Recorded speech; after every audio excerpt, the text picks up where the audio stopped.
Humans are not created by the greatest creator himself. Xiefeng, June 13th, 2023.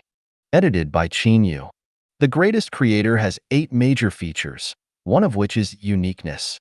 This means that the greatest creator is unique, and there is only one greatest creator in the universe.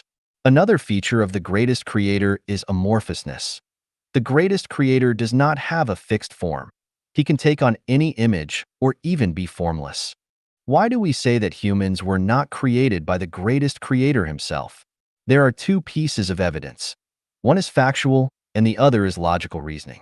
The fact is the book of Genesis in the Bible. Genesis 1 verse 26 states, "Then God said, 'Let us make man in our image, according to our likeness.'" This passage clearly tells us that humans are created in the image and likeness of us. So, who are we? We definitely cannot be the greatest creator because there is only one greatest creator, and it is impossible to have many.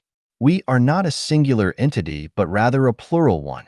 When the greatest creator says, "we," it represents and includes himself.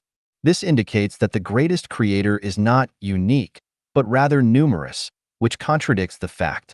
The fact described in the Bible tells us that humans are not created by the greatest creator, but by us. If we claim that the greatest creator participated in creating humans, then without a doubt, the greatest creator mentioned in the Bible is not that unique greatest creator. In other words, humans have mistakenly equated the greatest creator with gods. In the Bible, it is referred to as God. In the Chinese translation of God is deity, rather than the greatest creator.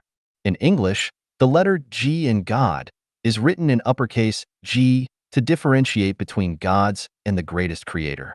The lowercase God refers to gods, while the uppercase God refers to the greatest creator. This is a human-made distinction and difference that cannot be discerned in the pronunciation. If we firmly believe that what is described in the Bible is a fact, then we have to acknowledge that humans are created by gods, not by that unique God, while this unique God is the greatest creator. Therefore, we have to reconsider and rename that unique God. Instead of calling him God or the God, we should call him the greatest creator. In Chinese, we can still refer to him as Sangdi, Shangdi, but this Shangdi is not the God described in the Bible. The conclusion is that the Bible tells us that humans are created by gods, not directly by the greatest creator. Humans have mistaken gods for the greatest creator. Why is it like this? Let's engage in logical reasoning. Where does the meaning of life lie? If everything is created by the greatest creator, and all living beings are born to enjoy, then does the universe still have meaning? All lives await the greatest creator to provide them with food, clothing, shelter, and to take responsibility for their birth, aging, illness, and death. In that case, does the existence of life itself still hold any joy? The greatest creator is responsible for all affairs while all lives are only responsible for enjoyment. Does the greatest creator experience joy? Imagine if you were born with everything provided by your father, and your entire life was spent being fed, bathed, clothed, carried on his back during travel, and having your father take care of everything and fulfill your wife's needs. Do you think there would be any joy or meaning in your life? Let's speculate and imagine the process of the greatest creator's creation of life after his birth. The greatest creator created gods and angels, deriving pleasure from creation. In order for gods and angels to also derive pleasure from creation, they were entrusted with the task of creating other forms of life. Thus, gods created humans in their own image and likeness, and angels created other forms of life such as animals, plants, microorganisms, etc. To enable humans to also derive pleasure from creation, resources for creation were provided, allowing humans to utilize these resources to create everything they need for their own lives. As a result, people spend their entire lives busily creating, building houses, cars, wealth, inventing machines, tools, food, and so on.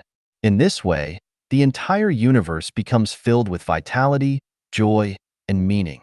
Now, let's consider whether the speculation and imagination I presented earlier align with the laws and facts of the universe. Actually, this is not mere speculation and imagination. It is the process of the birth of the universe and life itself. This process tells us that all gods were created by the greatest creator, all humans were created by the gods, and all other species were created by angels or celestial beings. Houses, cars, machines, tools, and everyday objects are all creations of humans. Based on the facts and logical reasoning described in the Bible, we can conclude that humans were not created directly by the greatest creator.